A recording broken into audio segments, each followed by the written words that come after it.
Now you say love, and when I started on this path, that love was kind of a voodoo, Fluffy, touchy-feely huh? It's stuff the real. girls do. Yeah, yeah, it's fluffy. It's The very most fluffy. powerful force in this universe. Once So you how do you come share to, that with CEOs and exactly like how does love come across? How do you translate that to them so they can get it from their perspective? well, I talk about it exactly like I'm talking about it now, and I'm pretty convincing. Yeah. Because if you look at Jesus' teachings, and let's say for now, I mean, I don't want to have an argument about this, but let's call for now Jesus the most influential person that has ever graced this earth. And I don't want to argue whether Buddha was more or Lao Tzu or other people, but I think it's kind of because Jesus is even recognized in Asia, in the Buddhist religion. I mean, 2,500 years after he lived, every single person on this planet knows his name. Might not believe or subscribe to his teachings, but I mean, unless you go deep into the Amazon forest, someone that hasn't been exposed to Western civilization. But Yep. I'd say it's safe to say that 90% of this world, 2,500 years later, knows who Jesus is, whether or not they believe in his teachings or not, right?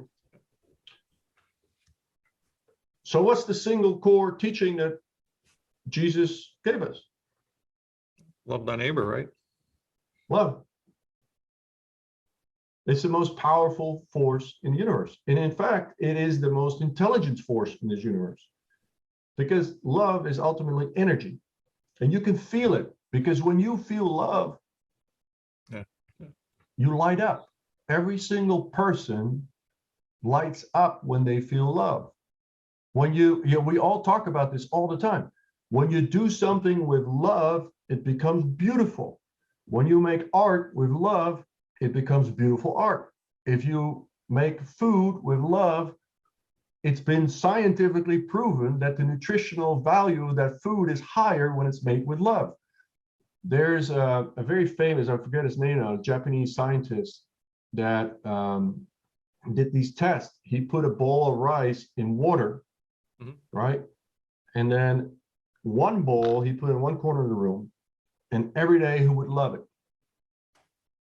Another bowl of rice in water he put in another room, and he would 100% completely ignore it.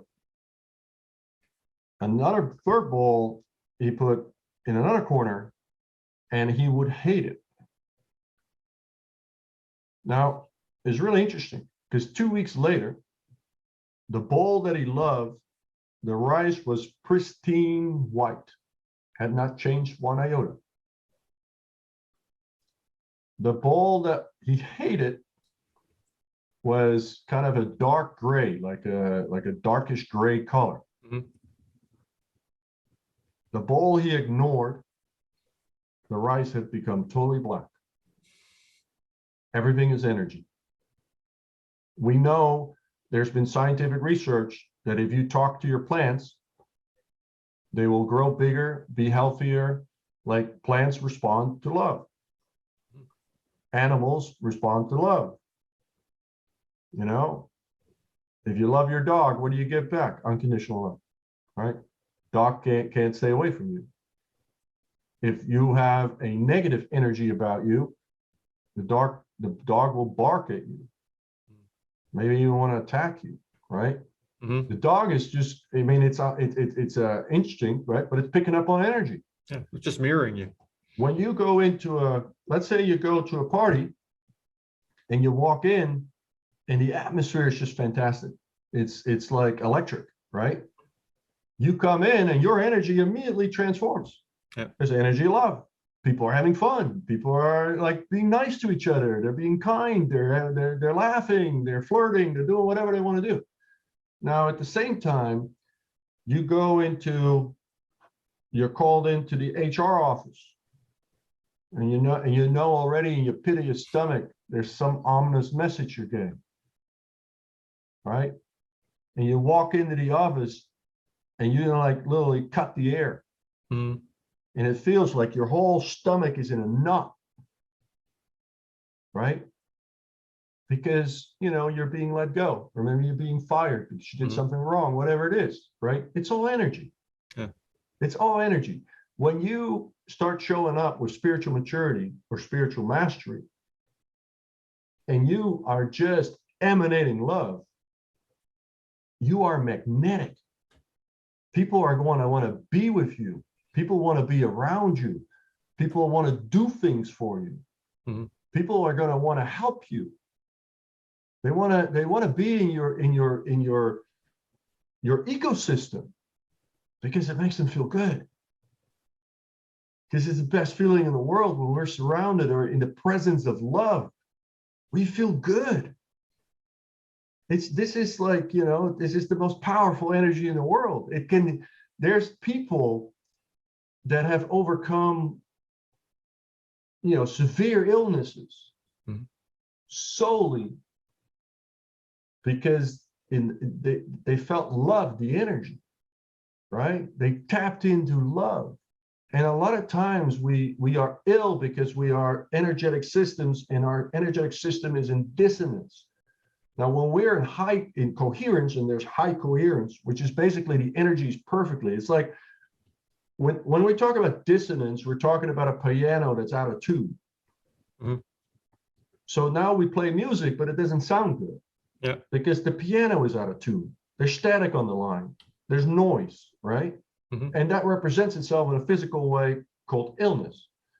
It's energy, right? At the underlying root cause is a dissonance in the energy. Now, coherence in biological term is called homeostasis. Is we are in perfect harmony within our body. The intelligence of our body is running at full tilt. We feel great. We have a lot of energy. All our organs, our systems, our digestional tracts, everything is doing exactly what it needs to do, right? That's called homeostasis. That is perfect health. Our blood pressure is right. Our heartbeat is right. Our breaths are deep. You know, we're taking up oxygens. We have very efficient oxygen CO2 exchange in our lungs. Like everything is running perfectly. That's coherence. This is all energy, right? Everything is energy. And love is the most powerful energy, because when we're in fear, hate, anger, anguish, doubt, worry, do we feel good? We feel like shit. Yep. It takes up all our energy. Our systems go, you know, we literally shift into sympathetic part of our nervous system, which is fight and flight. Our organs, all the non-critical organs, everything is being shut down. Our system is flooded with cortisol and adrenaline. Our pupils dilate. Well, this is helpful when we're attacked by a saber-toothed tiger. This is not good for our health. And in our modern world, people predominantly operate in that state, which is an energetic state. So guess what? We have all kinds of chronic illnesses. We have all kinds of people feel like shit. They're not sleeping well. They're not healthy. They're like obese, you know, all these things that show up, you know, these are representations, right? And then what we do is we go to the doctor in our Western medicine, you know, we throw a bunch of pharmaceutical synthetic chemicals against it, right? And we're treating symptoms, not realizing that there's an intelligence to this whole system. And Western medicine is a product of reductionist thinking. We think it's a mechanical toolkit of atoms and molecules. And so we fix one part of it, not knowing what the intelligence of how it affects the intelligence of the entire body. We're throwing antidepressants at it. We're numbing the system, and we're even less receptive to that radio signal, to that energy. When we go on antidepressants, what we're doing is we're numbing, right? And you know, we're really just chemically changing our hormonal structure, our ability to think clearly, our ability to connect with our heart. You know, it hijacks the whole system. So, you know, there is a very, very huge power to love, and there's a huge intelligence within that. Because, you know, when I talk to CEOs and I kind of take them on this journey, of course, you know, in the beginning, they're like, you know, they're a little skeptical about this stuff. Like, you know, how's this going to help me? And I said, well, it's going to help you in every single way. Because when you go in the intelligence of the heart, and you can come from a place of feeling and sensing and knowing and intuiting, Now you're tapping in a much greater intelligence. So you're not just getting the information of the five senses, you are adding this reservoir of universal intelligence to your arsenal. Well, if you can start reading people like a book, because just when they walk in, you can read their energy. It's just going to come to you. It's going to talk to you. You're going to immediately know, like, hey, there's something off here. This employee or that business deal, there's something off. I don't know what it is. But now I've got like, oh, well, let me ask a question. Let me figure this out. Like, what's wrong with this? And, you know, we can drive this even further because this intelligence can guide us. Is this M&A deal the right deal for the company? Yeah, I can do just purely a spreadsheet analysis, and I can have my legal department do a legal analysis, and I can have my my COO tell me the synergies we can, you know, and how we can, like, you know, and that's all a good exercise. But is it a good alignment? Is this going to work out well? Well, those are questions that are greater intelligence that we can tap into. So really, you know, once you start putting it in that way, and the other thing that I've noticed, and I've, you know, for my own life and, you know, working with my clients, most of the people that we believe are so successful live very highly isolated lives because everybody wants something from them, especially celebrities and professional athletes and really high level CEOs, right? Everybody wants something from them. So they're, you know, they're very isolated. They live isolated lives, and most of them are not happy. Yeah, because it's not coming from within. They're waiting for the outside to give it to them. There's a deep desire within that they bury very deeply because it's painful to watch this. And this, that you don't have to be a CEO for this. Because most people, if you ask them, if you really like sit with it, right? Are you really, truly, deeply happy? Yeah.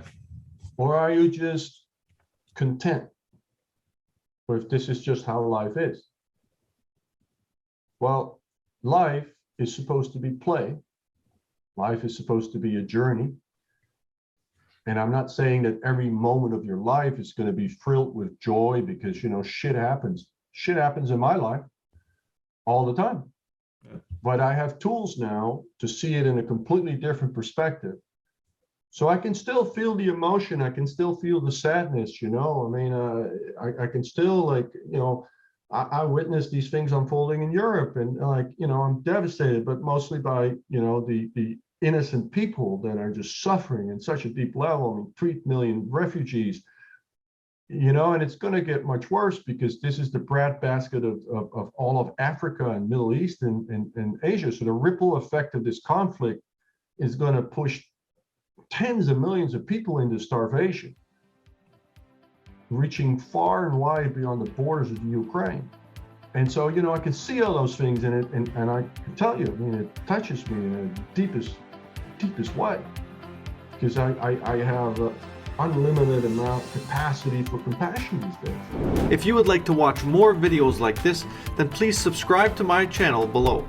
Once again, my name is Stephen Dobos, and you can download a free centering exercise. The information is in the description box below.